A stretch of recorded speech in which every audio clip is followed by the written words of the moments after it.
We also decided very early on, we are not making an HD version of the art style of the original. That's not our goal.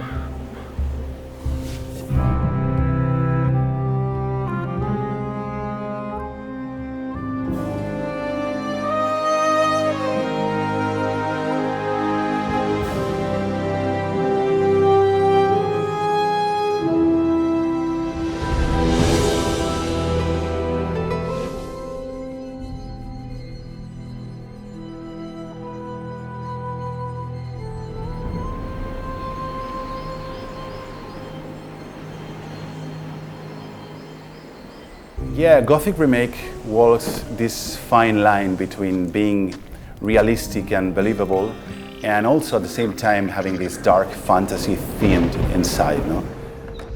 It should feel believable and realistic in terms of textures and colors and the details on the characters and the cloth and on the rocks and everything.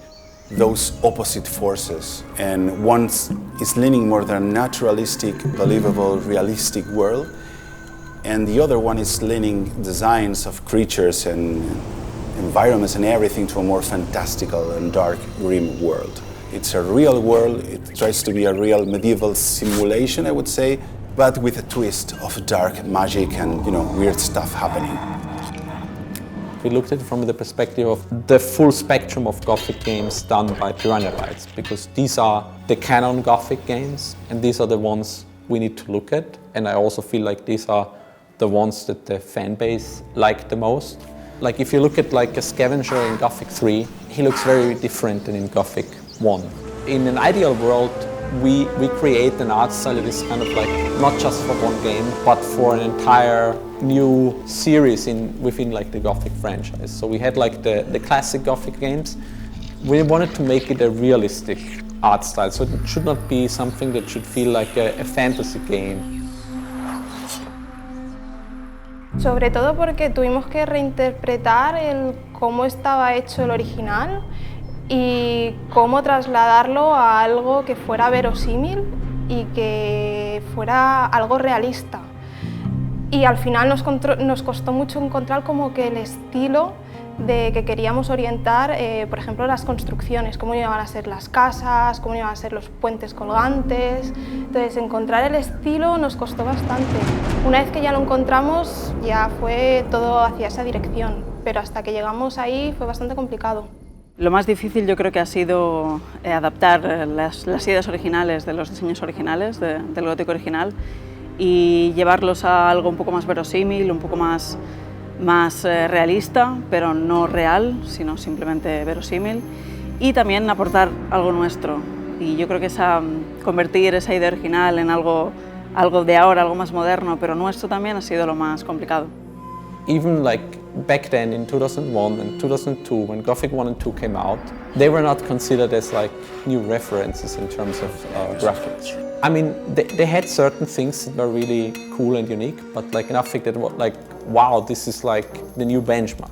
When I look at the art style of the original from a now perspective, from Gothic 1 especially, you look at the look that is like, it's very distinct, but it's like also a child of its time. I mean, it has this low poly look somehow, and it uses, in order to emphasize certain character elements and parts of a model, they use specific techniques. Like, it's not a comical art style, but like it's something that also is used in the comical world, because also they have like, the panels are only so small, so in order to get a certain emphasis on a specific visual element, you need to make it like unproportionally bigger. So what I want to say with that is like, when looking at the art style now, it's something very specific and very much that had to be done in that time and that technical restriction. I think the style of the original games is fascinating and perfectly captures an era where the technical limitations force people to enhance their imagination and to come up with imaginary solutions, and actually pretty smart solutions. However, as an artist, I think that the fact that most interest awakes in me, it's how they progressively change the aesthetics of the game from Gothic 1 to Gothic 2 to Gothic 3.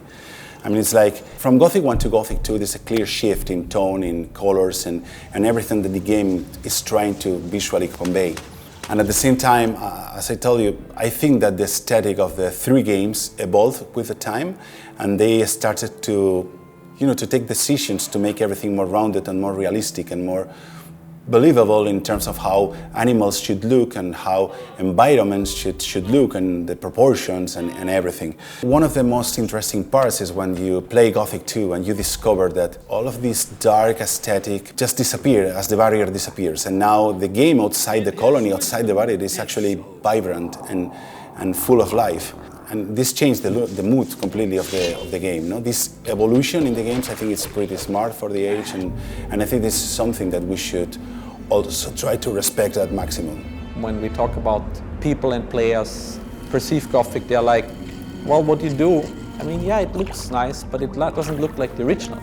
We also decided very early on, we are not making an HD version of the art style of the original. That's not our goal. That could have been done, of course. I'm not denying that. I'm not saying which is the better one or the worst one. We wanted to create something that is appealing to both old and new fans. Our main reference is the original Gothic, right? And this is now history of video games. It happened like more than 20 years ago. For us, this is our base camp. But from that starting point, I would say that we use the Baroque, the approach of light, color, the darkness, the aesthetic of the Baroque in all of its stages and all of its eras. I would say that from the early Baroque ages with Caravaggio, chiaroscuro, and the Spanish tenebrism of Velázquez, for example, whose dramatic contrast in interior scenes we share, to the high Baroque landscape painting of Claude Lorraine and Nicolas Poussin, and the color contrast and tonal approach of the Flemish Baroque, as seen in David Tenier's second paintings. And I would say that we also draw from the late Baroque era, with bordering on maybe neoclassicism, I would say, with Hubert Robert and his view on ruins and sunsets. So yeah, definitely I would say that Baroque, in all of its stages, has been the overarching inspiration that has guided our art direction. However, you can also find strong influences from Petrus van Schendel, for example, and his highly atmospheric nocturnal scenes. And Schendel, he was more like kind of a romantic painter. In terms of colors, we try to go with the Baroque path. I mean, we will have colors, of course, but all of them, they will have some kind of desaturation with a very high contrast.